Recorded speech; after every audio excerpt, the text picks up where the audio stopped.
Hello guys, আসসালামু আলাইকুম। সবাই কেমন আছেন? আপনাদের মাঝে আবার আমি ডলিস কিচেন থেকে চলে এলাম নতুন একটি রেসিপি নিয়ে। তো দেখতেই পাচ্ছেন আজকে আমরা মরিচ ভর্তা বানিয়েছি।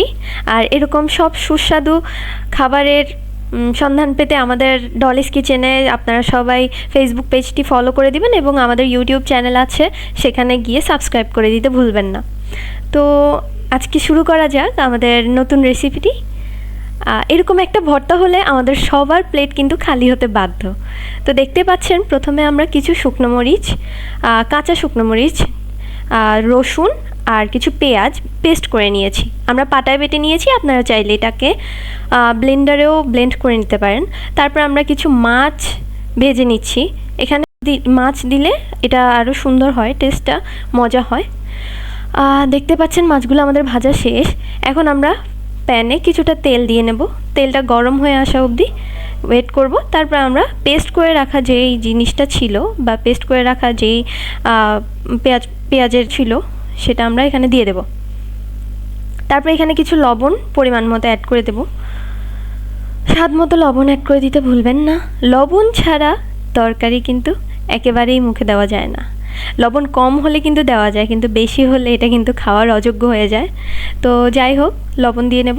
এটাকে আমরা এই যে পানিগুলো বের হয়েছে, পানিগুলো শুকনো অবধি, এটা যেহেতু আমরা সব কিছু কাঁচা দিয়েছি, তাই আমরা এটাকে চুলায় একটু ভালো করে রান্না করব।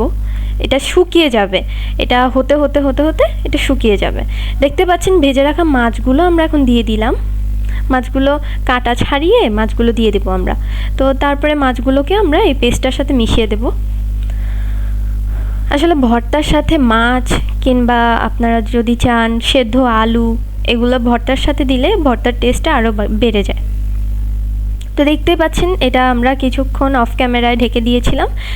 ঢাকনা উঠানোর পরে আরও কিছু পানি অবশিষ্ট রয়েছে, আবার আমরা ঢাকনা দিয়ে দেবো। এই তো কিছুক্ষণ ঢেকে রাখার পর 5 থেকে 7 মিনিট পর আমরা উঠিয়ে ফেলবো। দেখতেই পাচ্ছেন আমাদের ভর্তা রেডি। এবার সুন্দর একটি আমি মাটির প্লেট নিয়ে পরিবেশন করলাম, আপনারা সুন্দর একটি বাটিতে পরিবেশন করবেন। উপর দিয়ে কিছু ধনেপাতা দিয়ে দেবেন।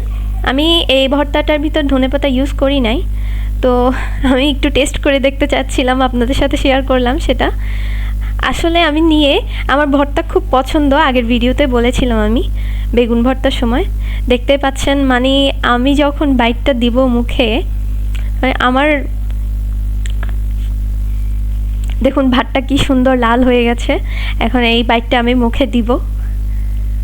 মানে আসলেই অসাধারণ একটা রেসিপি ছিল।